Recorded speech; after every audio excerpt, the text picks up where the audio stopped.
Assalamualaikum warahmatullahi wabarakatuh dan selamat pagi.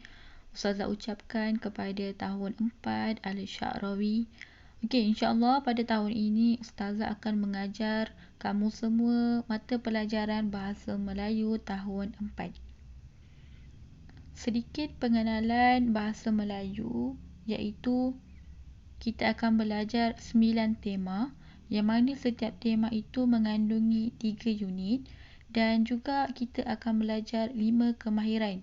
Kemahiran pertama adalah kemahiran mendengar dan bertutur, kemahiran kedua kemahiran membaca, kemahiran ketiga kemahiran menulis, kemahiran keempat kemahiran seni bahasa, manakala kemahiran yang terakhir adalah kemahiran tata bahasa. 5 kemahiran ini kita akan belajar pada setiap tema. Dan juga pada tahun ini awak akan belajar macam mana untuk bina 5 ayat, macam mana untuk buat ulasan dan macam mana untuk buat karangan. Yang mana 3 benda tersebut itu awak akan belajar untuk bahagian penulisan bahasa Melayu. Okey, untuk pagi ini Ustazah tak nak sentuh bahagian karangan. Kita akan masuk kepada tema 1. Apakah yang akan kita belajar pada pagi ini? Okey, kita akan belajar pada pagi ini iaitu tema 1. Tema 1 ialah kemasyarakatan. Unit pertama adalah jiran tetangga.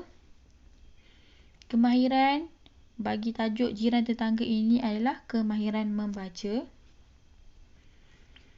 2.1.1 Membaca dan memahami petikan dengan sebutan yang betul dan intonasi yang sesuai. Okey, di akhir pembelajaran, murid-murid dapat membaca dan memahami 5 perenggan daripada petikan dengan sebutan yang betul dan intonasi yang sesuai. Okay, hari ini Ustazah akan mengajar macam mana cara untuk awak membaca dengan sebutan yang betul dan intonasi yang sesuai. Okay, sebelum kita mula, Ustazah minta kamu semua bersedia dalam keadaan tenang, gembira untuk kita belajar bersama-sama.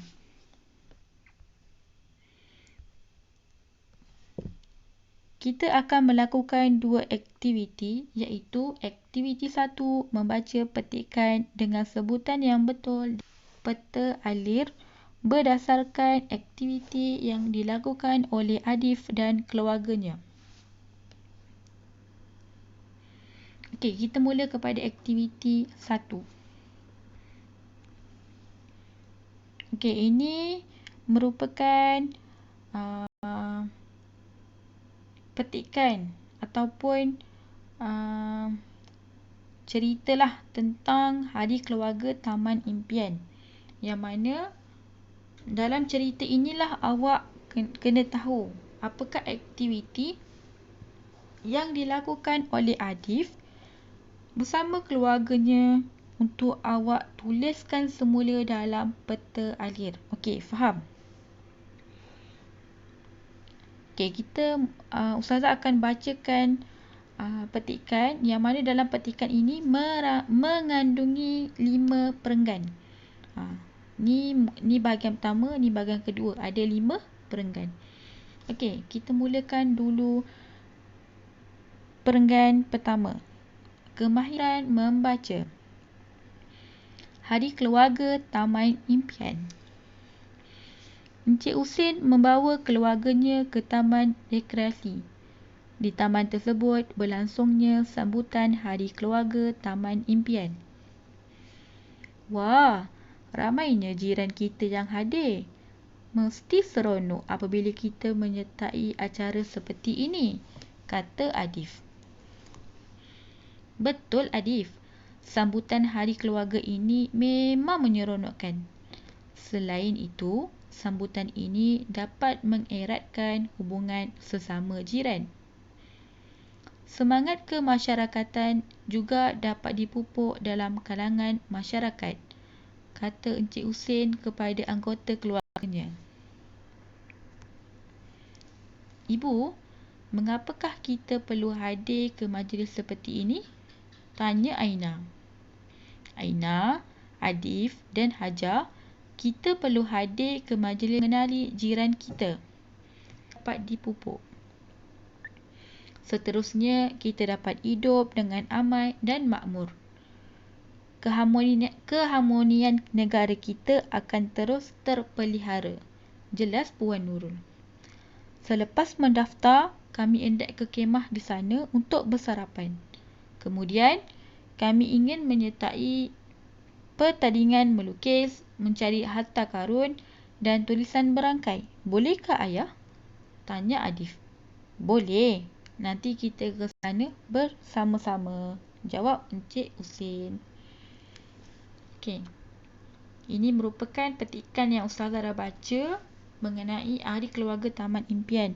Yang mana dalam petikan ini ada aktiviti-aktiviti yang telah dilakukan oleh Adif dan bersama keluarganya. Contoh aktivitinya yang Ustazah nampak lah. Macam pertandingan melukis, mencari harta karun, kan? Okey. Jadi, aktiviti pertama, Ustazah nak awak baca semula dengan bacaan yang betul dan intonasi yang sesuai. Okey. Kita terus kepada aktiviti kedua. Aktiviti kedua, melengkapkan peta alir berdasarkan aktiviti yang dilakukan oleh Adif dan keluarganya. Okey, peta alir ni ada 6 kotak kan? Bermaksud ada 6 aktiviti yang telah dilakukan oleh Adif dan keluarganya. Okey, macam mana nak tahu jawapannya? Boleh baca semula petikan Hari Keluarga Taman Impian yang pertama dan yang kedua. Okey, dekat situ kamu semua akan dapat jawapan 6 aktiviti dan sila tulis jawapan tersebut dalam buku tulis. Okey, jadi untuk aktiviti kedua, Ustazah nak kamu semua keluarkan buku tulis bahasa Melayu. Tulis hari, tulis tarikh. Hari ni hari Selasa. Tarikh dia 2 hari bulan 2, 2021. Tulis tajuk. Tulis soalan. Melengkapkan peta. Ustazah nak awak tulis ataupun lukis semula kotak dan tuliskan jawapan berdasarkan petikan yang kita dah baca sebelum tadi. Okey, boleh? Nanti Ustazah akan bagi tahu bila kena hantar buku tulis dekat Ustazah untuk Ustazah tanda. Okey, jadi Ustazah nak kamu siapkan tugasan ini. Kalau tak faham, boleh kontak Ustazah, boleh telefon Ustazah, boleh tanya. Okey, jangan tak faham. Jangan tak faham pula. Jangan bila awak tak faham, awak terus tak tanya Ustazah. Jadi Ustazah pun tak tahu awak siap ke tak tugasan yang Ustazah berikan. Okey, boleh? Okey. Ustazah harap kamu dapat mempelajari sesuatu pada hari ini. Terima kasih kerana memberi kerjasama dan insya-Allah kita akan jumpa di kelas yang lain. Okey, terima kasih semua.